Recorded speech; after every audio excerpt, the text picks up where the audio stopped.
24 घंटे की हड़ताल पे हैं और हम लोगों ने अपने सारे संस्थान जो है बंद कर रखे हैं। सारे डॉक्टर्स स्ट्राइक पे हैं और ओपीडी सेवाएं बिल्कुल बंद हैं, केवल इमरजेंसी सेवाएं चल रही हैं। शाम को हमने 6 बजे कैंडल मार्च निकाला है इसके विरोध में और अन्य लोगों को भी हमने यहाँ पर आमंत्रित किया है। सर, ये जिस प्रकार से घटनाएं हो रही पहले भी टुटू में हुई है, आप सर इसको कैसे रोकेंगे? क्या मैसेज देना चाहते हैं जनता को? हमारा जो इस बारे में ये कहना है कि हमारा भारत सरकार से ये निवेदन है, बार बार हम प्रयासरत हैं सेंट्रल आईएमए के लेवल पे कि जितना भी चिकित्सक गण हैं, जो भी नर्सिंग होम अस्पतालों में काम करने वाले हमारे कार्यकर्ता हैं, नर्सिंग जो स्टाफ है, जो पैरामेडिकल स्टाफ है, उनके लिए एक सुरक्षा की दृष्टि से बिल लाया जाए, है ना, जिस भी के प्रोविज़न है वो आईएमए से बात करके रखे जाएं ताकि स्वच्छंद काम करने के लिए वातावरण जो है हिंदुस्तान में तैयार हो सके। और हम आज की तारीख में अगर आप गंभीरता से सोचें तो जो भी चिकित्सक, चाहे वो पेरीफेरी में बैठे हैं या दिल्ली में बैठे हैं या मिडिल क्लास सिटी में बैठे हैं, वो स्वच्छंदता से काम नहीं कर पा रहे समाज के डर की वजह से।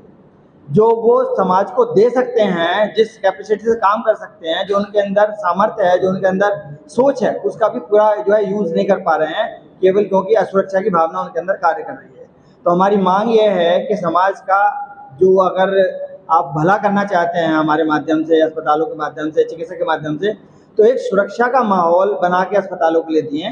ताकि पैरामेडिकल स्टाफ, डॉक्टर्स और हमारा जो नर्सिंग स्टाफ है वो सुरक्षा के साए में रह के अपना निश्चित रूप से कार्य कर सके और समाज सेवा कर सके। आपको बताऊं, 9:30 बजे के करीब पुलिस का लड़की के जो डॉक्टर थी उसके पेरेंट्स के पास फोन आया कि आपके लड़के ने सुसाइड कर लिया। तो वो बड़ी परेशान हुई कि भाई एकदम इस तरह की न्यूज़ कैसे आई। तो उन्होंने पड़ोस में, उनके बहुत अच्छे दोस्त थे, उनसे बात करी कि ये न्यूज़ आ रही है कि लड़की ने सुसाइड कर लिया। तो उन्होंने कहा चलो चलते हैं। वो दोनों उसके पेरेंट्स, पड़ोसी और एक और सज्जन, 4 लोग मेडिकल कॉलेज गए।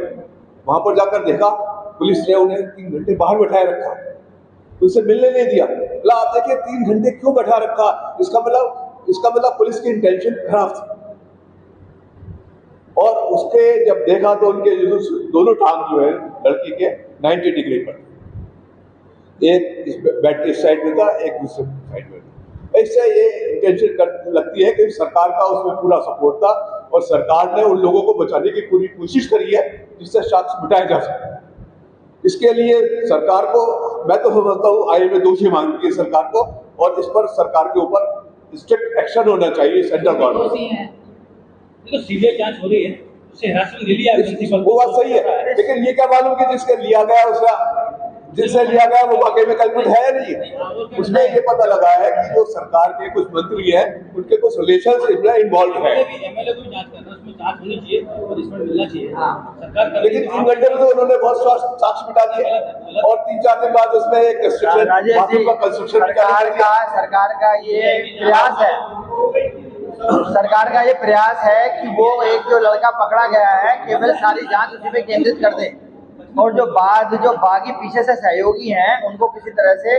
सुरक्षित रास्ता मिल जाए कि वो बाहर से निकल सकें। इसी क्रम में जो ये आपका बवाल हुआ है वहाँ पे एजिटेशन के दौरान जो तोड़फोड़ हुई है और जो वहाँ पे कैमरे तोड़े गए हैं वो साक्ष्य मिटाने के लिए तोड़े गए हैं ताकि उस लड़के के साथ जो दूसरे लोग वहाँ पे जो प्रतिभाशाली लोग इन्वॉल्व हैं, प्रभावशाली लोग, उनको बचाया जा सके। तो सरकार की पूरी नियत जो है, जो वहाँ पे मेन दोषी हैं, मुख्य दोषी हैं, उनको सुरक्षित बचाने की है। इसीलिए वहाँ पे हमला कराया गया जूनियर डॉक्टर पे, अस्पताल में तोड़फोड़ की गई, कैमरे तोड़े गए साक्ष्य को मिटाने के लिए ताकि सारा दोष केवल एक लड़के पे जाए। लेकिन जो साक्ष्य हैं,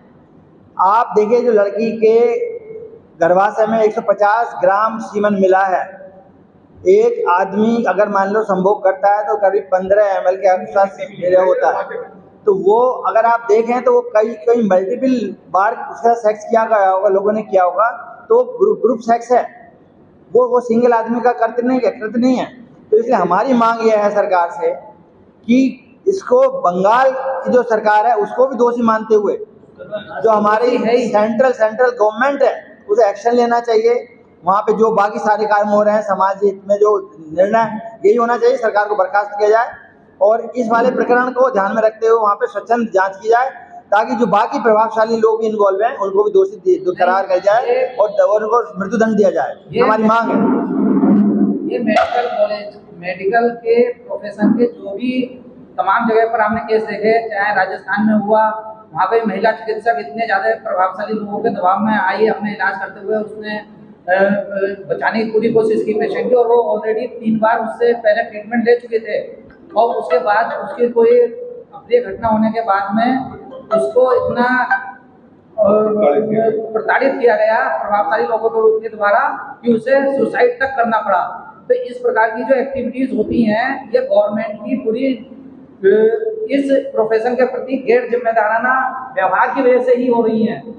यदि एक सामान्य व्यक्ति के प्रति कोई भी इस तरह का आक्रामक रवैया कहीं कोई अपनाया जाता है तो सरकार उस पर तुरंत एक्शन लेती है, और डॉक्टर या पैरामेडिकल स्टाफ के ऊपर इस तरह की कोई कार्रवाई होती है ड्यूटी के दौरान, कोई सारे के सारे ड्यूटी के बाद में सारे चिकित्सक या पैरामेडिकल स्टाफ अपने घर तो जाते ही हैं, अब रास्ते में यदि उनके साथ में घटना हो रही है या सरकारी परिसर में या जहाँ पर वो कार्य कर रहे हैं वहाँ पर वो असुरक्षित हैं, तो उस परिस्थिति में वो कैसे काम कर सकते हैं। एक सारी घटना हुई क्योंकि ये एक सरकारी मेडिकल कॉलेज के अंदर और सरकारी डॉक्टर के साथ जो रेजिडेंट डॉक्टर था उसके साथ हुई, और इस पर सरकार के जो वहाँ की सरकार था उसका एक्शन हुआ कि उन्होंने वहाँ के जो प्रिंसिपल